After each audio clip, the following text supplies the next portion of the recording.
G'day folks, my name is Rob and welcome back for another F1 fantasy video. In today's video, we're going through my final team selection video of the season for the Abu Dhabi Grand Prix.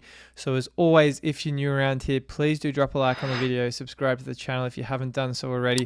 I'm going to set a like goal, which I don't usually do for these videos, of 300 likes to take the season out and finish it on a bang. I know you guys have been absolutely incredible on the channel this year, engaging in the comments, showing up on the live streams. It's been an absolute riot and I've enjoyed every minute of it, creating content for you guys in 2025 and looking forward to more of it in 26.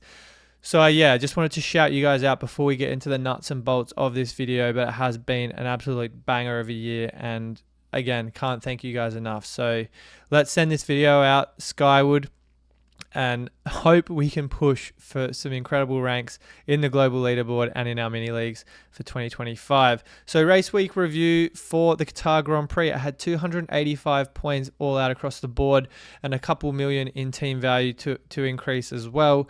Now heading into the deadline, I was on my deadline stream. Apologies to those of you who joined me. A lot of technical difficulties at the hotel I was staying at made it quite difficult for a consistent stream for the full 2 hours. And a power outage meant I had to cut the stream short. I pretty much was deliberating whether to bring in Lando or stick with Max Verstappen. And I ended up going down the triple McLaren route, which I'd talked about and thought about for quite some time leading into this race weekend. The decision to put the 2X on Lando, although trying to play it a bit safe, ultimately backfired with Piastri netting 46 points to Lando's 25. And although I was maybe perhaps playing a little bit of damage limitation and playing it safe to preserve the rank, because I was expecting a red arrow, it just, I think, didn't fill me with a lot of confidence, that decision. And I think that's a learning for next season for me, is maybe playing it too safe, preserving rank. You know, a lot of time and effort goes into our ranks and our team scores, etc. over the course of an entire season. I just don't know if I was quite aggressive enough with trying to push for a better score and happy to settle, which unfortunately when you're sometimes a conservative manager, which I admit I can be at times, it does backfire, and Qatar was exactly one of those weekends where I ultimately tried to play it a little too straight bat, and that I think didn't really help me out too much. So 50 points for Lando on the 2X, Piastri's 46 as well. Could have been a lot higher for both if McLaren didn't absolutely butcher their pit strategy by keeping both drivers out on track on the 7th lap with that safety car. And I do think 3X users can also feel hard done by, especially given a lot of people opted for a Lando 3X, Piastri 2X. Some people I even saw had Verstappen and Piastri, which we would have absolutely hauled. But I did see a lot of triple McLaren lineups heading into the deadline. And so that was probably the biggest difference maker between a green and a red arrow, was not just the 3X chip, but not putting the 2X on Piastri, because Carlos Sainz did his part once again. That's his third double-digit score in a row, 27 points, his second P3 podium with Williams in Grand Prix this season. He's been on an absolute tear lately. I just don't see that stopping for him, and I did call it out at the mid-season break that Sainz was in for a banger last few races of the season. He's absolutely delivered and just climbed in price, scoring points, just doing everything you'd expect and more from a driver in the 7 million. So an incredible result for him and Williams. They've secured P5 in the Constructors. I'm expecting, again, another good result for him this weekend in Abu Dhabi. Esteban Ocon, 6 points. I don't really love the idea of owning him. I was worried that there might have been a DNF in his tea leaves. It wasn't to be, and I'm very much, despite that stroke of luck, looking to potentially move him on in Abu Dhabi. And then Pierre Gasly, 3 points. He's just been ticking along as well. Nothing crazy from him. That Alpine's a bit dreadful, but the fact he's just not retiring is what's helping me kind of stay afloat. 96 points from McLaren. On the timing graphic, if you watched the race, you would have seen McLaren turned in a 1.8 second pit stop with Oscar Piastri, but DHL revised that to a 2.08 second pit stop, and as a result of that meant they couldn't fetch an extra 10 points for the pit stop bonus for any scores under, any pit stop times I should say, under 2 seconds. So 96 there, 57 for Mercedes. They weren't nearly as competitive as they were in Las Vegas, for example, but they're still doing their part. Antonelli, another great drive. Unfortunate to lose out to Lando Norris on the last lap, and, you know, disappointing to see all of those I call them fans, but I think that they're more an embarrassment to the sport. Those people, commenting on Antonelli's post. I know this is not a social media video, it's an F1 fantasy video, but it's just disgusting to see people who follow the sport, treat a driver that way who simply just made an error on track and Norris swept through. So, feeling for Kimi, he's driven spectacularly in many races this season, just disappointing from the fans. Sorry, I'm not even going to call them fans, but those people to obviously react the way they did. So anyway, 285 points. I think a lot of lessons learned, but the biggest one for me, beyond obviously where my team is 1.8 in the global leaderboard, is the team value, 142.6. I'm absolutely ecstatic with that. Even though obviously we don't get judged on team value, my team has struggled in previous seasons to keep at the average or above average for team value, and this is not a brag at all. I think there's been a lot of luck that's played into that with DNFs and such that have maybe not gone have gone my way, in the sense that when some drivers have DNF, they've gone down 0.6. Drivers I've owned have not. Those swings have really helped my team, and it's meant I've been able to afford some of these more upgraded lineups. So obviously happy with the 142.6 team value. Not many, I don't think, quite in that territory at the moment. So very happy with where the team is at with both value, rank. Obviously going to push for a top 2K this weekend in Abu Dhabi. I think 1K is out of reach unless there are DNFs for a lot of template drivers that are just not in my team. But that's the only world in which I see my team cracking triple digits in the global rank. So anyway, that's kind of the lay of the land for my team. Let's move on to kind of the key weekend notes and takeaways for this weekend. So, as we all know, the title fight is well and truly alive. McLaren doing everything possible to keep Max Verstappen in the hunt for the title, and quite frankly, they don't really deserve, in my opinion, to be world champions with, call after call, strategy decision after strategy decision that somehow keeps Max in contention, mathematically or otherwise, because even though he has driven absolutely remarkably in the second half of the season especially, and not taking anything away from Max and his talent, but McLaren just leave the door open so many times, and it's wild to see these kind of amateur hour mistakes from the World Constructors Champion 2 years in a row. I mean, I could go on all day about papaya rules and obviously driver priority and parity in that team, but the fact that to keep both drivers out during a safety car when Max is hot on their heels and still in the fight just blows my mind. And just not sure. I don't expect this kind of mistake to occur again in Abu Dhabi, but it just blows my mind. It just keeps happening. And it's Ferrari-esque. It's almost comical that McLaren are making these mistakes. They should have wrapped up the Drivers' Championship weeks and weeks ago. But for whatever reason, Max is still sniffing around and will probably give them nightmares up until Lando Norris or Oscar Piastri sews up the title. I think it's more likely going to be Lando, but it's just mind-boggling sometimes the mistakes this team make.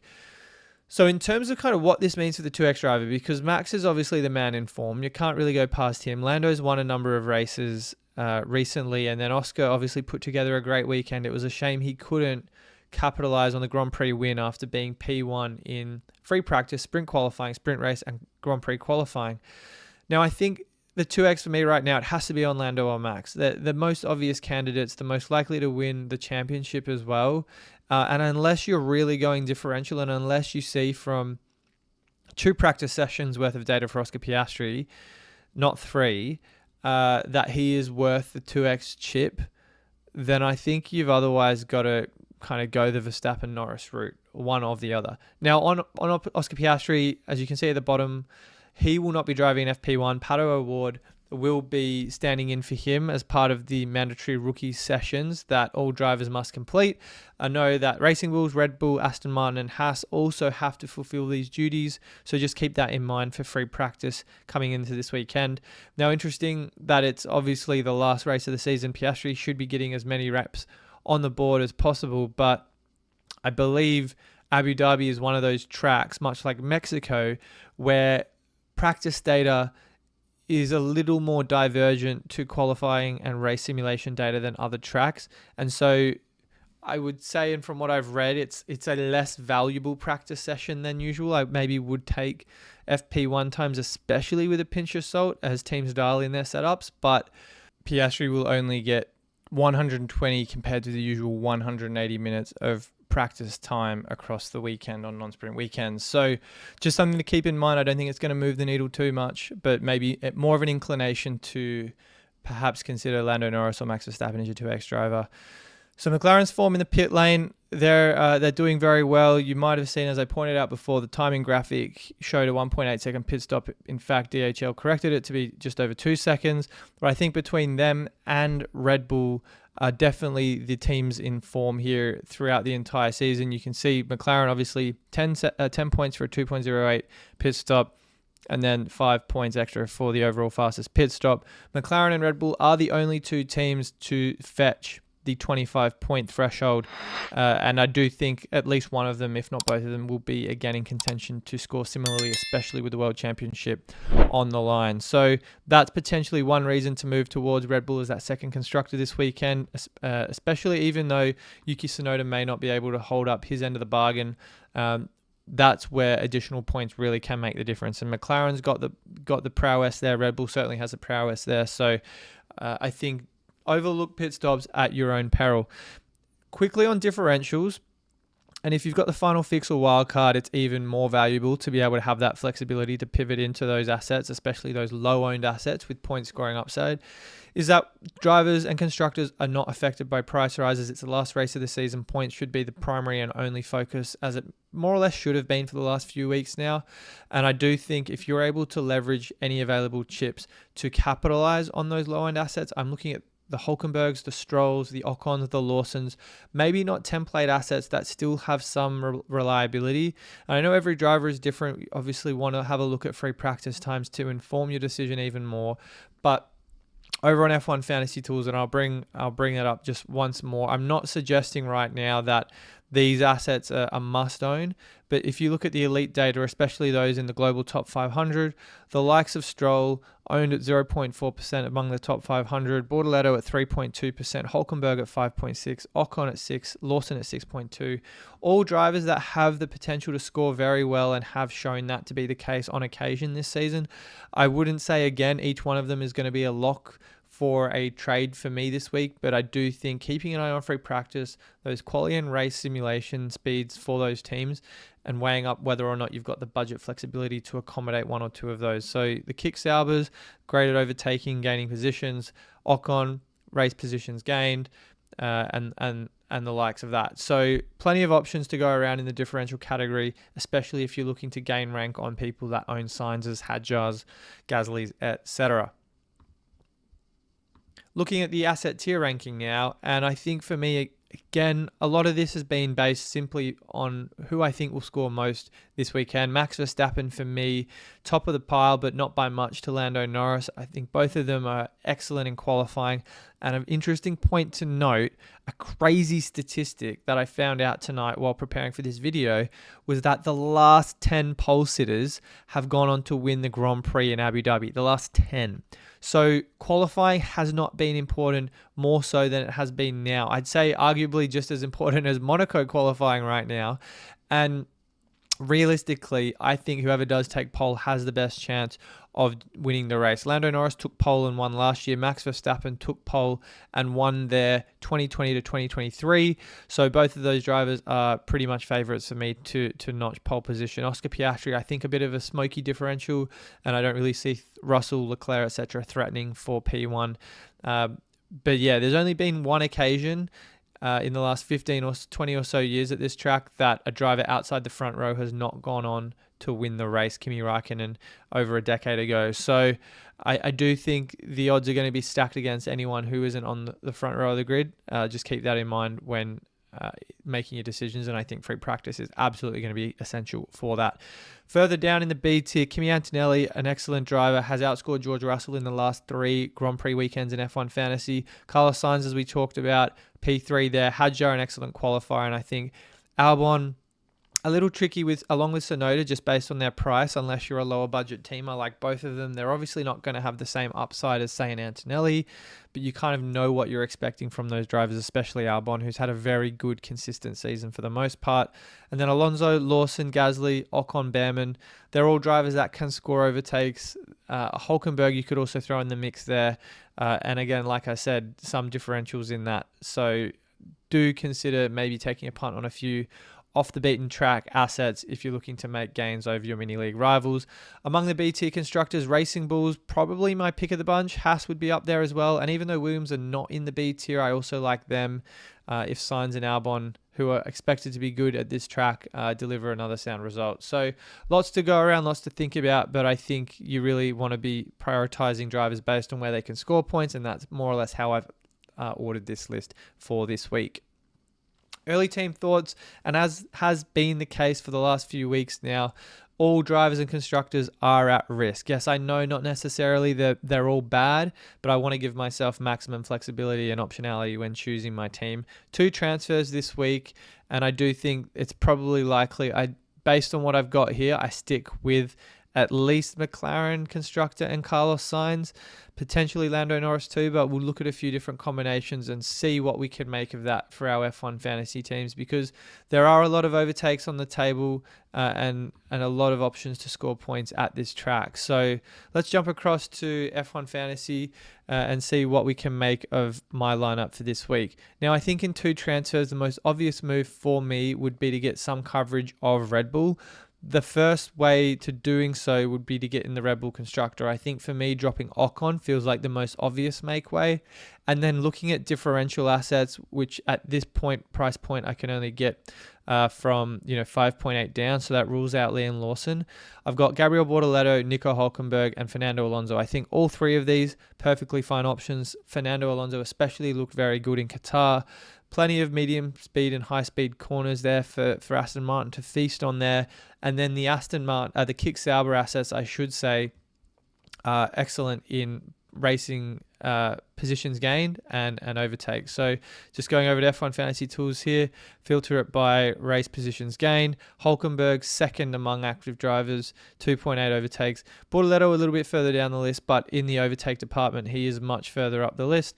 We go over here. He's actually about midpoint, 3.1. But Hulkenberg, again, a top 4 overtaker in that Kick Sauber. So very encouraging signs for him, and I do think he could well be the pick of the bunch there. But Bortoleto has been out-qualified by Hulkenberg for the last kind of half dozen or so races, so maybe starting further back does give Gabby Bortz the option to make gains. We saw 14 points from him in Qatar. He's got that kind of double-digit scoring potential, as we saw again in Austin and Mexico. So I think a Kick Sauber driver could be an option for me if I went down the Red Bull constructor route. Now, the alternative for me could be to go a Max Verstappen instead of Lando Norris. If I think Max really is in the box seat, I'd probably then double down on a Red Bull Racing. But now that Max and Lando are only separated by 0.2 in price, there's really not much different. And this would mean taking a hit, a -10 hit to get a double up on the Red Bull constructor. So I may well just stick with Mercedes. That would give me 8.7. What can I do with that? Pretty much, again, anyone under Oliver Behrman. So maybe a Hadjar, that opens the door there. I like how good he's been in qualifying, but he will be template. So that's potentially 2 transfers there. The other scenario would be a Max Lando for me, but that again requires a -10. I'd keep Lando, obviously take Verstappen in for Piastri. 3.5 is not going to be enough for my team to stretch. So that would probably mean a downgrade to Carlos Sainz. Plop in Fernando Alonso there, and then maybe, again, a Kick Sauber driver, potentially even Liam Lawson if I want to feel a bit fruity with my team selection. So a couple of different options. I just don't know if I'd really go down the non-McLaren route. They should be competitive here, but if you want to roll the dice on, say, a Red Bull instead, then I think that gives you avenues to upgrade other parts of your team. Depending on your budget, of course, Liam Lawson in the scenario we just had could become an Oliver Behrman. Yuki Tsunoda could be dropped in there as well. At the time of recording, it's not confirmed yet, but speculation that Tsunoda may not have a seat on the grid in 2026. So tripling up on Red Bull, it could be a swan song for Tsunoda, at the very least in the Red Bull team, with Hadjar rumored to take his seat. And he's had a P4 result here in 2021. So he's got some history there, but I think for now, I think McLaren are kind of impossible to ignore at this point. So, there's kind of two different builds I'm looking at right now, but as it stands, again, a lineup like this would require a bit of surgery, a -10. So probably not unless we see something from Lando and Max Verstappen, and there's not enough from Oscar to show that he's worth consideration. So anyway, guys, some ideas for you for sure, but wanted to get this out as no final thoughts. I'm traveling again in Florida this time. I think I've recorded 5 consecutive team selection videos, not from my home or something like that. So lots happening at this late stage of the season. Before we wrap things up, I do just again want to shout out every single one of you that have been engaging, liking, subscribing, showing up on my deadline streams. It's been an absolute blockbuster F1 fantasy season for me and for this channel. I honestly would not change a thing about it. And it's you guys that make me come back every single race weekend for more content. So it was a big plunge for me to take this season, kind of going out on my own, making more videos, doing more deadline streams, writing for Formula1.com, which is a dream come true, and really doing everything possible to build this F1 fantasy community into something bigger and better than ever before. And it's because of you guys that make it such a great community. So thank you so much for an incredibly enjoyable season. And I'm absolutely excited to be back for more of this again in 2026. So I'm going to leave it there for now, guys. As always, I would love if you could drop a like on your way out for the last team selection video of this season. It's been an absolute blockbuster year, as I said, and I can't wait to have you back in the next, season in 2026. So as I said, guys, thank you so much for watching. Good luck with your teams this weekend, and I will see you all very, very soon.